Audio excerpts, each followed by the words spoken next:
Scaling is a process, it's not one particular tactic. We have several stores right now that are doing over $28,000 per day consistently since January 1st. And I've learned one thing, and that is it's a process. It's not one particular ad, one particular email, one CRO test. It's a process of continuing things that build momentum. And so I was asked recently from a brand, like, how many brands have you or your team actually gotten to 8 figures a year or $1 million a month?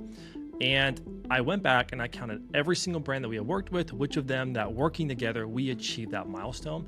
And it's been 22. So I have had 22 times at bat of seeing a brand get to $1 million a month. And there's some reoccurring themes I've seen over all those 22 times. Now, for this particular video, the brands that we're working with right now, all of them are doing at least $28,000 a day on average since January 1st.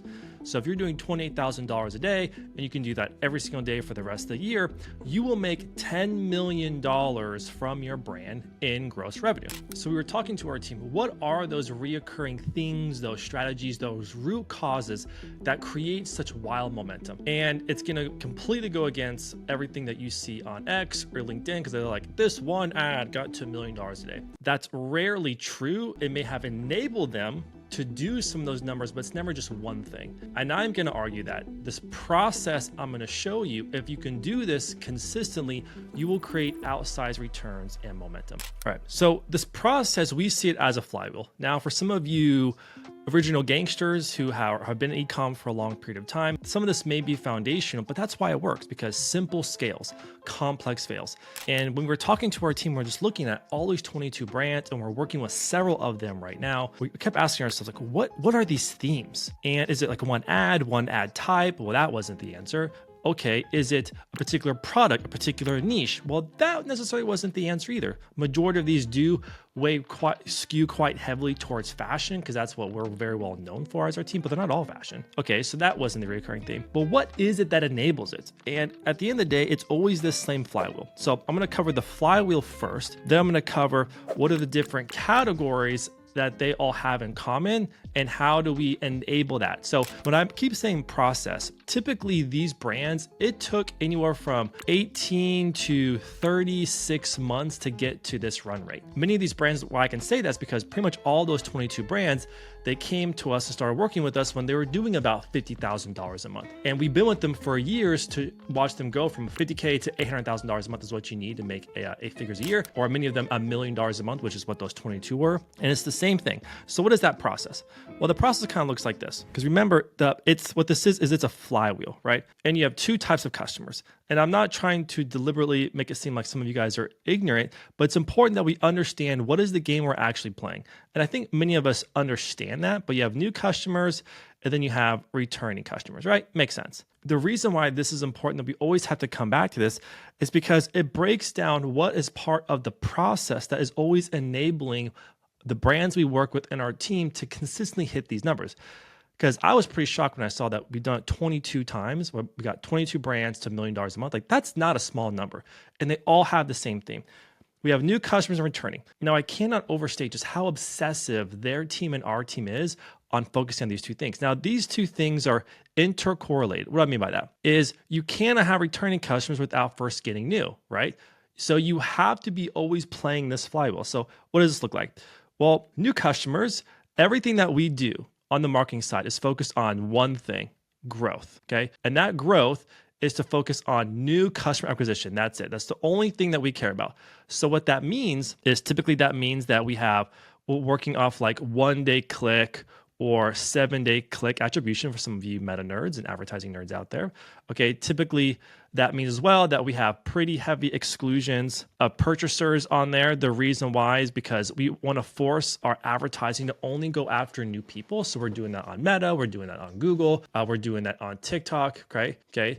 Typically, sometimes that means we're also doing like irresistible acquisition offers on the front end just to funnel the new customer acquisition. And then with that growth, we're trying to spend as much as we can within a certain reason that makes sense. Maybe that's break even, maybe that's make just a little bit of margin on the first order, but spend as much as we want, because what that does is it buys us customers, right? Which then funnels into returning customers, okay? And then once we have the returning customers, then what do? We do new drops. And this is the lifeblood of most brands. It's really tough to scale a brand when you don't have some factor of repeat purchase rate tied into the business model. Like CPG, that makes sense. Like protein bars, people are gonna buy more because it's a consumable. Energy drinks, any kind of drink, it's consumable. That makes sense. But unless you are one of those categories, you will not survive how to play the game now. So because we do the new drops, because the new drops do this one important thing. It fills our coffers. Because we've already acquired them, you don't have to spend as much money to get them. You can use email, SMS, push notifications. Maybe you can run ads to it, but it's not going to be as hard to convert them again or as expensive. And so that's why, for example, a lot of our brands, when we do this, they're making $80,000 a day. Many of them are making $300,000 a day from that one drop. Because this is a process we've gone through for 3 years to fill up the returning customers so big that they have 300,000 customers who have bought from in the past. So when they do a drop, they can make 300K in a day, right? And so once you have more profit, what it does is it allows you to spend more and be more aggressive with acquiring more new customers. I'm very leery of telling the story with people that, we scaled to $1 million in 60 days. You can do that, but how sustainable is it really going to be without this flywheel? Many of the brands that we've done this for, they are still around after 4 years, after 5 years, after 6 years, because they took the right approach. And yes, they're trying to spend more to get more customers, but they're building an actual brand and making something people want to keep buying from them because they're doing these things like this, like these drops. So that's the flywheel. And at the root cause, this is why it works, because it is simple. It's honestly, it's the same exact strategy for all the 22 brands that they are fanatical about planning the new drops, which then leads into the next part. It is really 3 important things you need to think about. You have growth, okay? Then you have profit, and then you have scale. Okay, so what is growth? These are the things that we're looking at. We're looking at just a few of these core pillars. We're just looking at ad spend, new customers. The next one, which is a big deal, is marketing activations. I'm just gonna keep that short. Marketing activations. These are the things that create growth right here, okay? Then for profit, and I'll drill into each one of these more specifically in a second. And for profit, it's this. That's it. Now, at a fundamental level, yes, you can talk about lowering your cost of goods sold, and that could be more profit and increasing average order value and doing the right bundles to get more incremental profit. But at the fundamental level, while those are still incremental and they make a big deal, getting someone to come back and purchase another $90 or $100 or $150 from you is going to be way more impactful than to have them buy $10, $15 extra on the first order. But if you can have them do that 3 times, 4 times, 5 times, that's when you have real business. And then scale essentially just means more money, more opportunities, okay? Now, drill into those. So what are the things that create these $1 million months? Well, ad spend, I'm not gonna drill into that too much, but essentially it's a crap ton of content and focusing on the right things. I'm gonna drill into that in a second. And that's gonna tie heavily into this. Focusing on the right things. And I'm not talking about media buying structure and cost caps and all that kind of stuff. This is more about what type of products to focus on, what type of customers to focus on. And that informs the type of content that you make, okay? Because when you have new customers, well, what kind of customers do you want? Do you want people who spend more the first time? Is that a better cohort than people who spend less? Is that a better cohort than people who spend less? So for example, for a lot of our brands that did $1 million a month, a big portion of them were fashion and they were high-end fashion. And so the cohort for them, there was a particular type of product that led to people being more loyal. So that was often a product that we would hammer more on the front end. Now, marketing activities is, in my opinion, this is where most people just screw up because your ads will become infinitely easier and scaling this brand will become infinitely easier if you have a robust marketing calendar. And what do I mean by that? Well, for us, every single month, there has to be something new on the calendar, every month without fail. Now, that could be many different things. So marketing activity, it can be an offer, right? That's not all it can be. It can be an offer. It can be a collaboration. A marketing activation can be a new drop, okay? It can be a restock, a running low on stock. It can be saying goodbye to something you're never going to restock. It could be many things. It could be drawing awareness to a particular holiday or your business's birthday, right? I'm just making this stuff up. These are things that we have seen brands use over and over and over again. It can be Women's Day. The point of this is a marketing activation is a campaign. Now, it's not just a post. It's not a reel. It is a campaign that you are blending across all your marketing channels to make a significant push behind to get people to come back and buy. For example, I think it was Matthew from Pila Case. He did a big tariff push, right? He made a video for his product, for his brand, and made several videos. They're running ads behind it. They're making a big deal about it. This is a marketing activation. And so every single month, we want something on the calendar. And I kid you not, we have a saying inside of our company that we say all the time: show us your calendar and we can predict your income every single time. Because for a brand, why your ads become infinitely easier is because all of this right here literally informs this, right?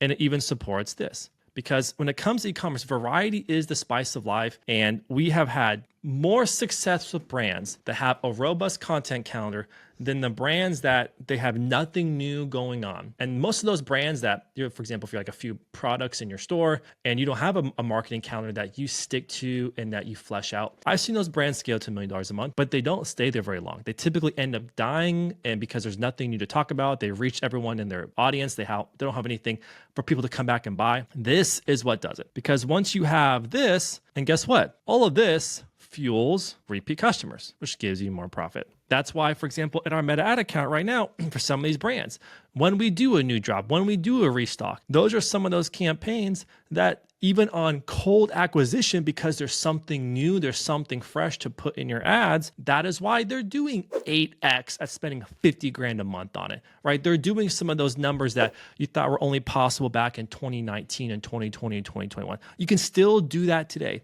because once you do this, what that does is it creates a massive snowball, so you can diversify, right? You can spend big money on influencers if you want to, right? You can hire more staff. You can create more products. You can pay yourself more. This is the secret. Now, it's not as sexy as cost caps. It's not as sexy as this one ad will turn you into $1 million. This is a process. We have seen this for the last 3 to 5 years, in the 22 brands, we have gotten to $1 million a month in revenue. It's always the same thing. When you do this process, now it's not as sexy as trying to scale to $1 million in 1 month, and we've done that for some brands.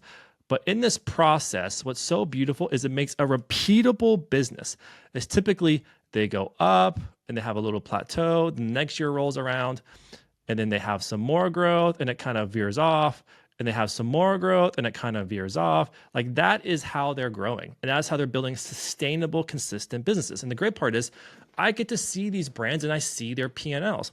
And I can tell you with 100% certainty, they are way more profitable than majority of brands who are trying to scale with just one particular ad without following this process. So what you need to remember is that this is a process. You need to put the intentionality behind actually creating something people want to pay attention to. And that's why I call them marketing activations. What are you going to do to actually make people want to pay attention? Because everything we do in our business model is how do we get attention and get people to buy from us, okay? And this process, as simple as it is the same thing for every single of the 22 brands that we got to $1 million a month. So the first time a brand wants to work with us, the first thing we do, let's look at your marketing calendar. Okay, cool. Let's fill that sucker out. Number one. Number two, then we go into work. Let's execute all those things. And then number three, let's focus on the right products, put the right budget behind it, have the right tracking behind it. And dude, it makes running ads so easy. So a lot of these volatile times that we see people on X, on LinkedIn talking about, for these brands that are doing this, we don't have that because there's always something new and fresh, and it gets their customers excited to always want to come back. And a lot of these brands have some of the most insane LTVs you probably wish that you had. This works for every brand, every vertical. For example, we actually really learned this lesson about 5 years ago working for a big supplement brand where they were coming out with limited edition flavors every month or every other month. And that created the same effect. If you like these breakdowns and these trainings, we actually have a mentorship group with 49 other brand founders where we're teaching them, giving them these practices to grow and scale their brands the right way, the dependable way, the profitable way. If that sounds interesting to you, click the link in the description.